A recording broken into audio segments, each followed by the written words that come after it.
ಪೊಲೀಸರು ಇನ್ನು ಈ ಹೋರಾಟದ ಸಂದರ್ಭದಲ್ಲಿ ನಾನು ಗಮನಿಸಿದ ಅಂಶ, ನಿನ್ನೆ ಪೊಲೀಸರು ಹೊಡೆದರು ಅಂತ ಹೇಳಿ ಬಂತು. ಆದರೆ 2 ದಿನದ ಹಿಂದೆ ಈ ಅಭಿಜಿತ್ ದೀಪ್ಗೆ ಮತ್ತು ಅವನ ಸಂಗಡಿಗರೇ ಸೇರಿಬಿಟ್ಟು ಪೊಲೀಸರನ್ನು ಕಿಚಾಯಿಸ್ತಾ ಇದ್ದರು.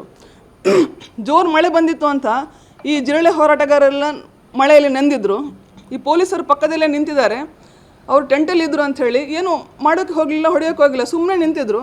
ಅದರಲ್ಲಿ ಒಬ್ಬ ಪೊಲೀಸನ ಹೊಟ್ಟೆ ದೊಡ್ಡದಿತ್ತು ಅಂಥೇಳಿ ಅವನನ್ನು ಈ ಅಭಿಜಿತ್ ದೀಪ್ಕೆಯ ಸ್ನೇಹಿತ ಕಿಚಾಯಿಸ್ತಾ ಹೇಳ್ತಾ ಇದ್ದಾನೆ, ನೋಡಿ ಎಷ್ಟು ದೊಡ್ಡ ಹೊಟ್ಟೆ ಇದೆ ಅಂಥೇಳಿ.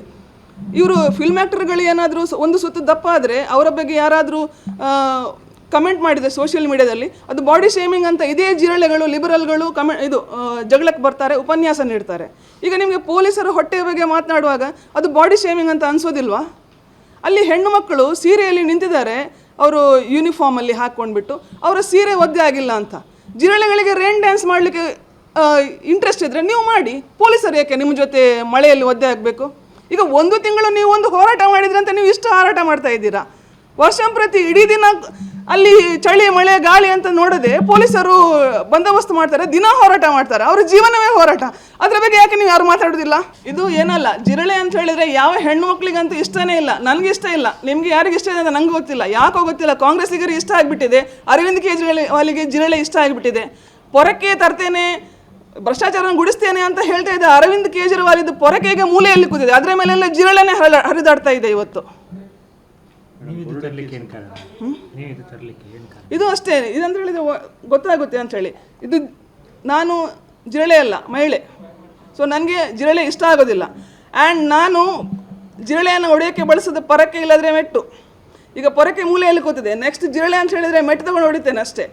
ಮತ್ತು ಇನ್ನೊಂದು ಪೊಲೀಸರಿಗೆ ಹೇಳೋದಷ್ಟೇ, ನೀವು ಲಾಠಿ ಚಾರ್ಜ್ ಟಿಯರ್ ಗ್ಯಾಸ್ ಎಲ್ಲ ಯೂಸ್ ಮಾಡಿದರೆ ಅವರಿಗೆ ಬಹಳ ಬೇಸರ ಆಗ್ತದೆ. ಕಾಂಗ್ರೆಸ್ಸಿಗರಿಗೆಲ್ಲ ಟಿಯರ್ ಗ್ಯಾಸ್ ಯೂಸ್ ಮಾಡಿದರು, ಲಾಠಿ ಚಾರ್ಜ್ ಮಾಡಿದರು ಅಂಥೇಳಿ. ಒಂದು ಕೆಲಸ ಮಾಡಿ, ಪೊಲೀಸರು ಬೂಟ್ ತೆಗೆದು ಪಕ್ಕದಲ್ಲಿ ಇಡಿ, ಮೆಟ್ಟು ಹಾಕೊಂಡು ಬನ್ನಿ, ಮೆಟ್ಟಲ್ಲಿ ಹೊಡೀರಿ. ಪೊಲೀಸರು ಇನ್ನು ಈ ಹೋರಾಟದ ಸಂದರ್ಭದಲ್ಲಿ ನಾನು ಗಮನಿಸಿದ ಅಂಶ, ನಿನ್ನೆ ಪೊಲೀಸರು ಹೊಡೆದರು ಅಂತ ಹೇಳಿ ಬಂತು. ಆದರೆ 2 ದಿನದ ಹಿಂದೆ ಈ ಅಭಿಜಿತ್ ದೀಪ್ಗೆ ಮತ್ತು ಅವನ ಸಂಗಡಿಗರೇ ಸೇರಿಬಿಟ್ಟು ಪೊಲೀಸರನ್ನು ಕಿಚಾಯಿಸ್ತಾ ಇದ್ದರು. ಜೋರು ಮಳೆ ಬಂದಿತ್ತು ಅಂತ ಈ ಜಿರಳೆ ಹೋರಾಟಗಾರರೆಲ್ಲ ಮಳೆಯಲ್ಲಿ ನೆಂದಿದ್ರು.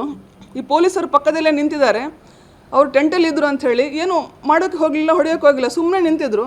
ಅದರಲ್ಲಿ ಒಬ್ಬ ಪೊಲೀಸನ ಹೊಟ್ಟೆ ದೊಡ್ಡದಿತ್ತು ಅಂಥೇಳಿ ಅವನನ್ನು ಈ ಅಭಿಜಿತ್ ದೀಪ್ಕೆಯ ಸ್ನೇಹಿತ ಕಿಚಾಯಿಸ್ತಾ ಹೇಳ್ತಾ ಇದ್ದಾನೆ, ನೋಡಿ ಎಷ್ಟು ದೊಡ್ಡ ಹೊಟ್ಟೆ ಇದೆ ಅಂಥೇಳಿ. ಇವರು ಫಿಲ್ಮ್ ಆ್ಯಕ್ಟರ್ಗಳು ಏನಾದರೂ ಒಂದು ಸುತ್ತು ದಪ್ಪ ಆದರೆ ಅವರ ಬಗ್ಗೆ ಯಾರಾದರೂ ಕಮೆಂಟ್ ಮಾಡಿದೆ ಸೋಷಿಯಲ್ ಮೀಡಿಯಾದಲ್ಲಿ, ಅದು ಬಾಡಿ ಶೇಮಿಂಗ್ ಅಂತ ಇದೇ ಜಿರಳೆಗಳು ಲಿಬರಲ್ಗಳು ಜಗಳಕ್ಕೆ ಬರ್ತಾರೆ, ಉಪನ್ಯಾಸ ನೀಡ್ತಾರೆ. ಈಗ ನಿಮಗೆ ಪೊಲೀಸರು ಹೊಟ್ಟೆಯ ಬಗ್ಗೆ ಮಾತನಾಡುವಾಗ ಅದು ಬಾಡಿ ಶೇಮಿಂಗ್ ಅಂತ ಅನಿಸೋದಿಲ್ವಾ? ಅಲ್ಲಿ ಹೆಣ್ಣು ಮಕ್ಕಳು ಸೀರೆಯಲ್ಲಿ ನಿಂತಿದ್ದಾರೆ, ಅವರು ಯೂನಿಫಾರ್ಮಲ್ಲಿ ಹಾಕ್ಕೊಂಡ್ಬಿಟ್ಟು ಅವರ ಸೀರೆ ಒದ್ದೆ ಆಗಿಲ್ಲ ಅಂತ. ಜಿರಳೆಗಳಿಗೆ ರೇನ್ ಡ್ಯಾನ್ಸ್ ಮಾಡಲಿಕ್ಕೆ ಇಂಟ್ರೆಸ್ಟ್ ಇದ್ದರೆ ನೀವು ಮಾಡಿ, ಪೊಲೀಸರು ಯಾಕೆ ನಿಮ್ಮ ಜೊತೆ ಮಳೆಯಲ್ಲಿ ಒದ್ದೆ ಆಗಬೇಕು? ಈಗ 1 ತಿಂಗಳು ನೀವು ಒಂದು ಹೋರಾಟ ಮಾಡಿದ್ರಿ ಅಂತ ನೀವು ಇಷ್ಟು ಹೋರಾಟ ಮಾಡ್ತಾ ಇದ್ದೀರಾ. ವರ್ಷಂಪ್ರತಿ ಇಡೀ ದಿನ ಅಲ್ಲಿ ಚಳಿ ಮಳೆ ಗಾಳಿ ಅಂತ ನೋಡದೆ ಪೊಲೀಸರು ಬಂದೋಬಸ್ತ್ ಮಾಡ್ತಾರೆ, ದಿನ ಹೋರಾಟ ಮಾಡ್ತಾರೆ, ಅವ್ರ ಜೀವನವೇ ಹೋರಾಟ. ಅದ್ರ ಬಗ್ಗೆ ಯಾಕೆ ನೀವು ಯಾರು ಮಾತಾಡೋದಿಲ್ಲ?